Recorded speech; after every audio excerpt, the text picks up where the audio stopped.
Honourable Member for Vancouver Quadra.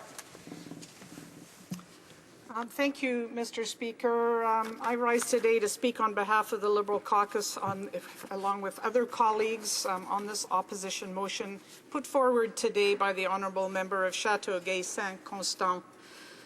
There is a crisis emerging in support for injured soldiers and veterans alike.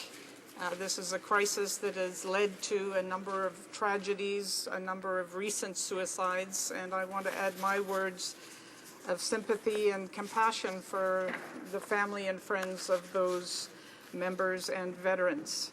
But like so many crises, this one did not appear overnight. Over a decade of engagement in Afghanistan has created an entire new generation of veterans, as well as a generation of current serving members, some of whom are now suffering as a result of their service. The men and women who volunteer to serve their country within the Canadian Forces put their lives in danger, and often they are exposed to traumatizing events. The government and the Canadian people have the duty to offer their soldiers and veterans the best healthcare services, both mental and physical, as well as an access to government services which they can count on. The Conservative government has not upheld its solemn duty to do so. That I think we all wish was unnecessary. Unfortunately, this government has time and time again put its own economic and political self-interest ahead of the well-being of Canadian Air Force service members and veterans alike. And sadly, that the years of government neglect contributes to the tragic consequences that we have spoken of. The kind of hopelessness and despair that lead people to consider ending their lives is a hopelessness and despair that is added to when budgets are cut and service are worsened, even when it is identified that there is a crisis and some of the steps that need to be taken to address the crisis. So while far from a complete solution to the complex issues facing our servicemen and women and our veterans, this motion represents a step forward, and that's why the Liberal Party will be supporting the motion. Mr. Speaker, the mental health crisis affecting both current Canadian service members and veterans, as I said, did not arise overnight.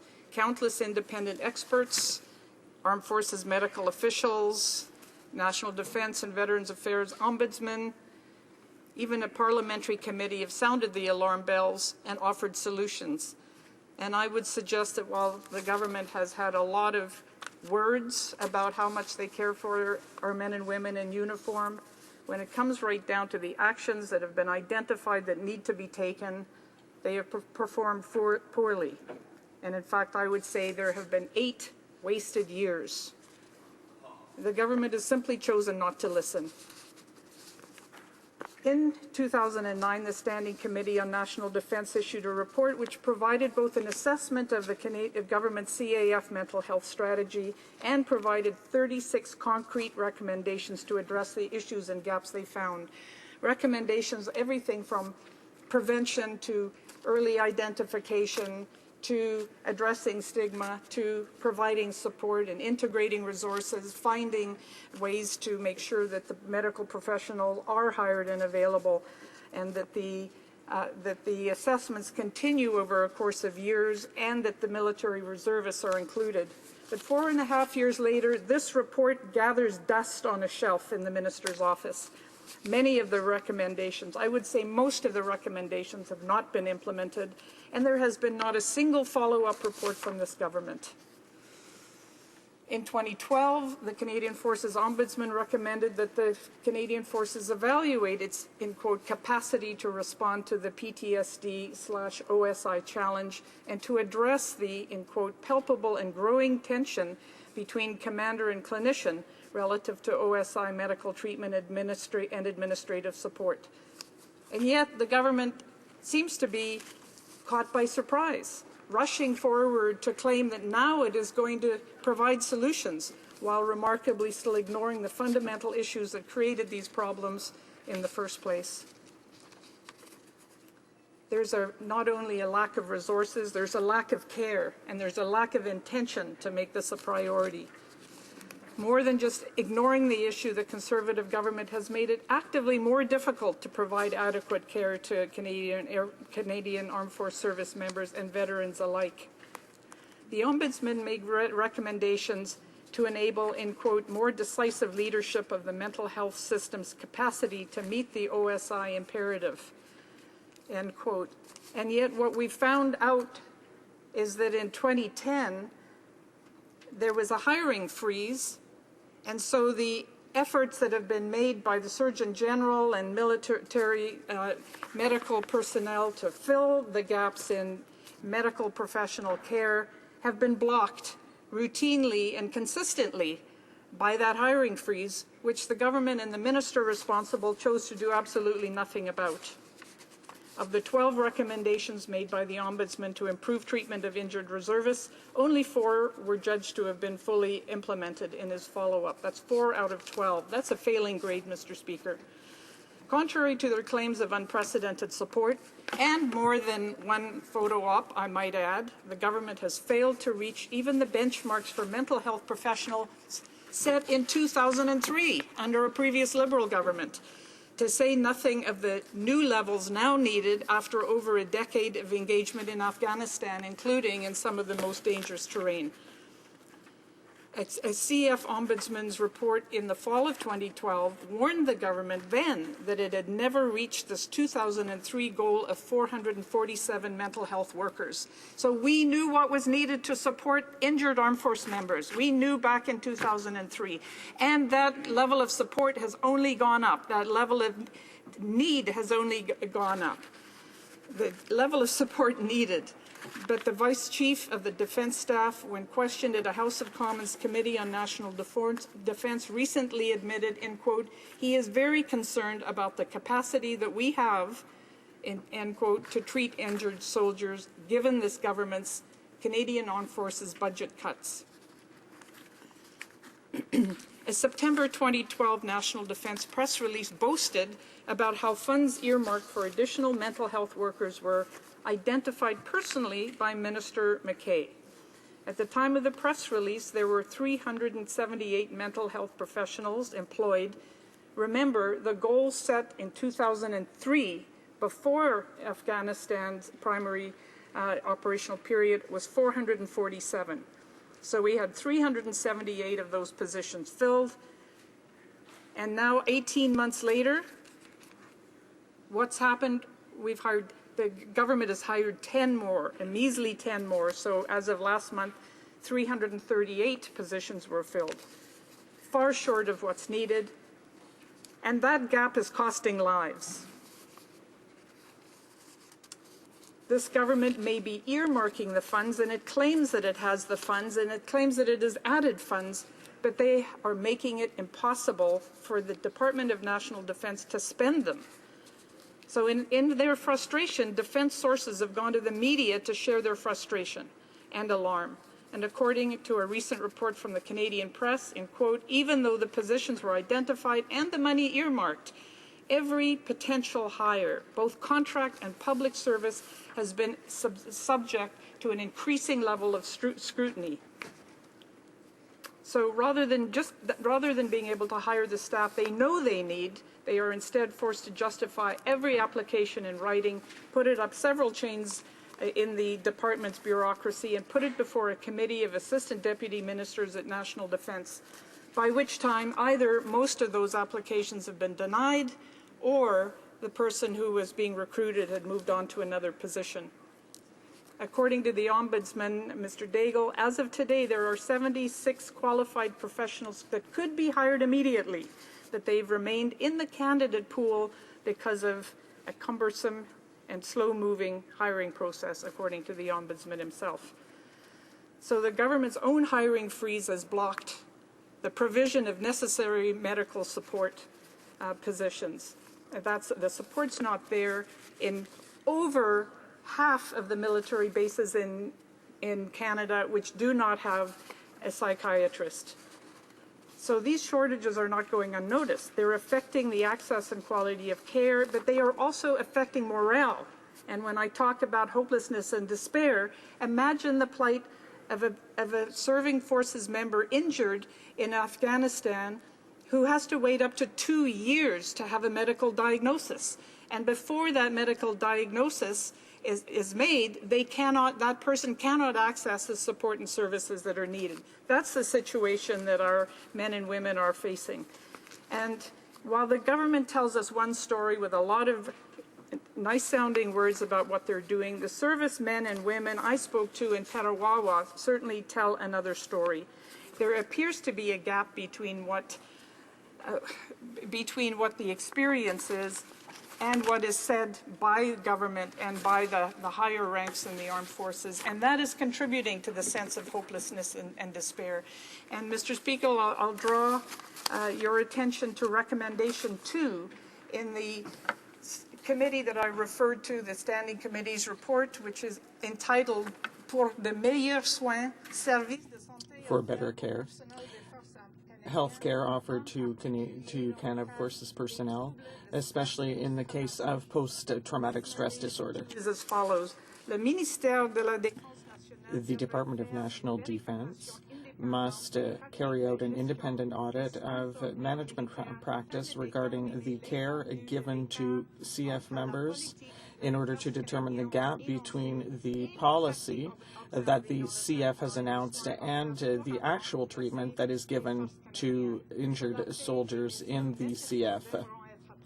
The necessary measures must be taken at all levels of command to improve this condition and improve care for patients. it was already clear that there's a disconnect between what's being said and what's being experienced, and the committee said address that and take care of that in all levels of the chain of command. And what has the government done on that level? Nothing. This was echoed when I met with executives at the Alberta and Northwestern Legion Command. They told me about mentally injured service members waiting months and months for diagnosis, without which they had no access to the operational stress injury clinics that would otherwise be available. And I heard how in the Legion, they themselves were paying from scarce Legion funds for rent for injured service members who were being discharged from the forces and were not receiving the retiring benefits due to them in a timely manner and were unable to pay their rent. They're providing support to fill the very gaps that are created by this government because of a lack of intentionality to correct the situation. So retired General Rick Hillier, former Chief of the Armed Forces, neatly summed up the issue when he said, I think this is now beyond a medical issue. I think that many of our young women and men have lost confidence in our country to support them. How sad is that statement? How sad are Canadians to know that there is that lack of support for the men and women in uniform who serve us so well? This government is balancing their budget on the backs of veterans and Canadian Armed Force members. General Hillier is right. This is beyond a medical issue. This is a case of the government abandoning those who've served it. When the Canadian Armed Forces can't spend the money it's given, that money flows back into federal coffers as lapsed funds. In 2011 alone, Department of National Defense gave back $1.5 billion of unspent funds to the federal treasury. So there are announcements of funds, but those funds lapsed and they are given back. There are announcements of correcting problems. Those problems don't get corrected. Up to $7 billion of funds have lapsed from the Department of National Defense to date. What kinds of supports could have been provided with those funds? Why does the government say that they are correcting these problems and filling these gaps, meanwhile not spending the funds available, turning it back into general revenues, and not hiring the medical professionals that are needed? And this isn't just a mental health care or veterans offices that are closing down.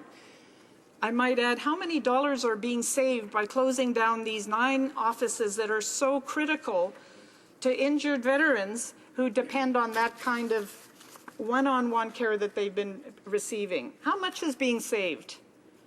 And what percentage of that is that of the $7 billion that's been allowed to lapse from the national defense budget?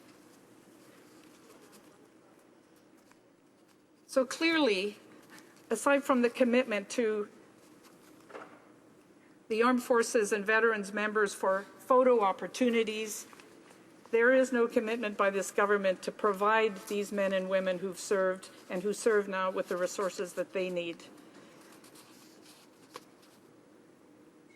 As well as lapsing the funding, the government is now cutting funding across the Canadian Armed Forces outright. In shocking testimony in late 2012 before a Senate committee, Lieutenant General Peter Devlin, the commander of the Army, told the committee that the Land Forces operating budget has been shrunk by an eye-popping 22%, a figure that doesn't show up anywhere publicly in publicly available defense documents. And training has been hit particularly hard. According to Lieutenant General Devlin, and quote, the training budgets for the formation are probably 45% plus lower than they have been. In fact, by 2014/15 year, the Army will have only 75% of the budget it did 3 years prior. Between the strategic review and the deficit reduction action plan, the Canadian Armed Forces are dealing with $2.7 billion less than planned. And I might add, less than promised, because this is a government that made a huge show of their defense strategy. They call it the Canada First Defense Strategy. I call it the Conservatives' failed defense strategy. The fundamental underpinning of the strategy was stable and increasing funding for 20 years, but in fact that has simply not happened. By 2010, the budget freezes meant that statutory salary increases were coming out of the department's own budget and forcing them to shrink spending on other things.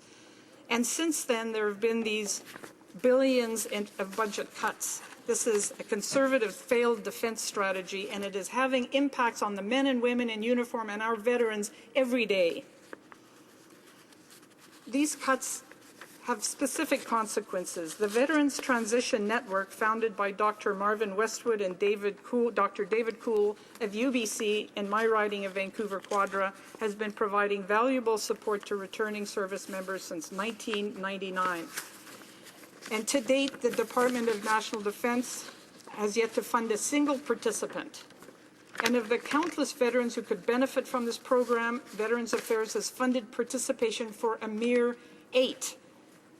They then used this program to celebrate this government's branding and to claim credit, but in fact 8 people have been funded, not 8 events, not 8 workshops, 8 veterans.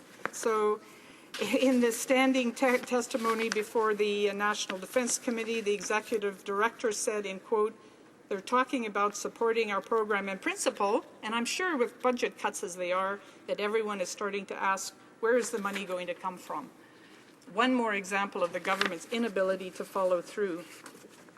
Even most basic services, offices for veterans to interact with support, housing for military families who support those who serve, have fallen victim to conservative cuts. The Conservatives are cutting 781 employees from Veterans Affairs workforce by 2014-15. That's 22%, as well as closing the 9 veteran services centers.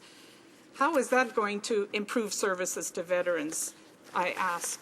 Of course it's not. It's going to make things worse. So instead of supporting the veterans, this government has decided to nickel and dime their pensions.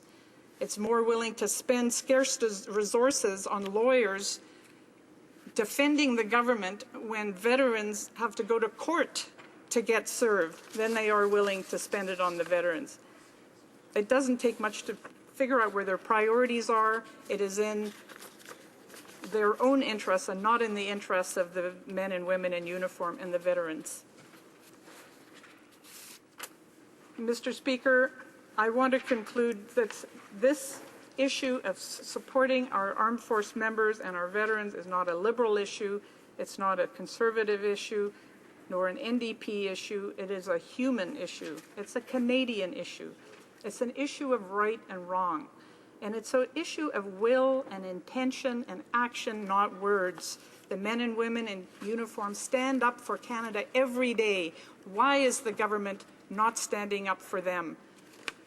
The government appears willing to spend time, money, and political capital on commemorating battles of yesterday. We want this government to have that time, money, political capital, and will spent on supporting our armed forces members and our veterans with the resources that they need and deserve today. Thank you. Questions and comments. The honourable member for Parkdale High Park. Thank you, Mr. Speaker. In my riding of Parkdale High Park, we have two legions. They're both very active, especially around Remembrance Day, but they're active throughout the year and are a home for veterans in our community, both young and old. My dad served on a minesweeper in the North Atlantic, and he signed up, in fact, at one of those legions way back when. And fortunately, he came back from the war and served a long and productive life, but remained active in the Legion, and was always immensely proud of the service he had given, and indeed the service of all Canadian veterans. And I know that were he still alive today, he would be absolutely heartbroken that the federal government would sacrifice benefits to veterans, to those who have sacrificed so much for this country, especially for a political deadline to balance the books before the next election. So I have no doubt about the sincerity of the member who just spoke. I think she spoke very eloquently. But I do note that both in 1995 and in 2005, the Liberals also cut veterans' services. So I ask her, is that still the approach of the Liberal Party today, or would they maintain veterans' services funding? Thank you. Honourable member for Vancouver Quadra. Thank you, Mr. Speaker, and merci pour la commentaire. Thank you for my colleague's comment, my colleague from Parkdale High Park. I am a bit disappointed that the member has used this time to describe a situation that prevailed 20 years ago. We have ample ways in which the situation today can be improved, and some of those are expressed in this motion. Many are in the reports that I've referred to over the course of my remarks. And in fact, the key thing that is missing is that this support for our veterans and our injured armed force members be made a real priority, and it is a priority of the Liberal Party and will be a priority should we form government. Questions and comments. The Honourable Minister of Veterans Affairs. Well, thank you, Mr. Speaker, and I'm somewhat disheartened by all the negativity that the honourable member spoke about here. It's hardly encouraging to those who may be in need of mental health assistance or who may be sufferers to come forward, because the picture painted there is absolutely untrue. And I just want to ask the honourable member if she's aware that there's 38 primary care clinics available, 26 special mental health clinics, 7 world-class operational trauma stress support centers, a network of over 2,000 civilian health care providers, and on, Mr. Speaker. I'm just wondering how informed she is. And as well, at the very same time, I note that the Liberal record on voting for enhancements to both the Department of National Defence and Veterans Affairs Canada has been absolutely abominable. In fact, I have scores and scores of issues here where they were not supportive. And of course, that's the party that was labeled by the very same General retired Chief of Defence Staff Rick Hillier that were the authors of the decade of darkness. So I don't get it, Mr. Speaker. The negativity really should fall on them, not us. The honourable member for Vancouver Quadra. Oh, thank you, Mr. Speaker. I think in my remarks, I was attempting by portraying the budget cuts, the petty fights with the veterans over the benefits that they're entitled to, that this government has continually engaged in, as being part of that climate that is not conducive to a sense of hope that is needed for our armed force members and our veterans. In fact, veteran members themselves have said that they are experienced being betrayed by this government. And after the minister's unfortunate events of 2 days ago, they are expressing not just being betrayed, but being insulted by this government. And I think that's what this minister should be paying attention to, is how to correct that fundamental negative attitude that underpins all of their responses on these issues. Questions and comments? The honourable member for Sydney Victoria. And I guess the truth hurts, and the minister's hearing a very detailed report that our critic has given from Quadra. The truth is there, and I'm very ashamed of the Minister of Defence, who has roots in Cape Breton. You should resign. For him not to talk at the cabinet table with the minister and tell him to keep these offices closed. I think they made a disaster here this week, and it shows. But my question is to the member: when they're not taking care of the veterans, how is this going to hinder young men and women from getting into the defense, getting into the military, seeing how they're not going to be taken care of? Is this going to have a major impact on people signing up to put on a uniform for this country?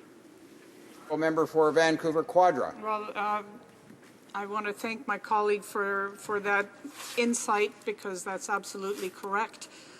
When recruits are considering the armed forces as a career, of course they want to have a sense for how they will be treated. Will they be valued, and will their service and sacrifice be honored within the forces? But once they complete their operational service and are a veteran, and it must be very discouraging. And beyond that, the serving members themselves notice how the veterans are treated.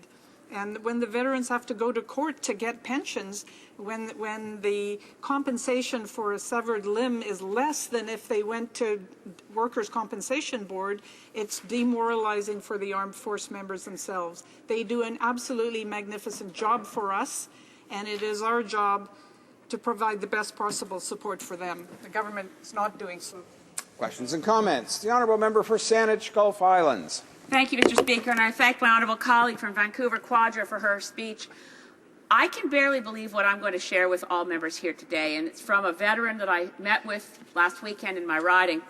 He said the problem wasn't just post-traumatic stress disorder. He's on a medical leave, and he said he's being harassed by Veterans Affairs staff, that they call all the time, they follow, and one has actually said to him on the phone more than once, "Oh, I've seen people like you. We wouldn't want you to commit suicide now, would we?" He actually believes that they're encouraging people to commit suicide. I know it's an appalling thing to say, but this is what a veteran said to me. This department needs to be reviewed from the bottom up and top down to take care of our veterans. And these are the words of a veteran. You can yell at me from across the aisle if you want. A veteran in my riding told me to try to get this story out. Honourable member for Vancouver Quadra. Well, Mr. Speaker, I just want to respond to the member and the leader of the Green Party. I'm disturbed to hear her account. I've heard very different accounts. I've heard that the service people who are serving for Veterans Affairs Canada are caring and capable and dedicated individuals, and that's the case with the armed force members themselves. Now, in Vancouver Quadra, we had a veteran who was waiting 6 months for service and told us personally that the service that's provided and the individuals were caring and dedicated, but the capacity had been so much weakened and cut by the Conservative government that this gentleman in his 90s, who was not able to be mobile without some assistance from Veterans Affairs, was housebound for 6 months because he simply couldn't get down the stairs, and the elevator that had already been signed off on wasn't installed through lack of funds and lack of capacity in Veterans Affairs Canada. So, Mr. Speaker, it is not the individuals, it is the government and the lack of capacity, lack of support and funding that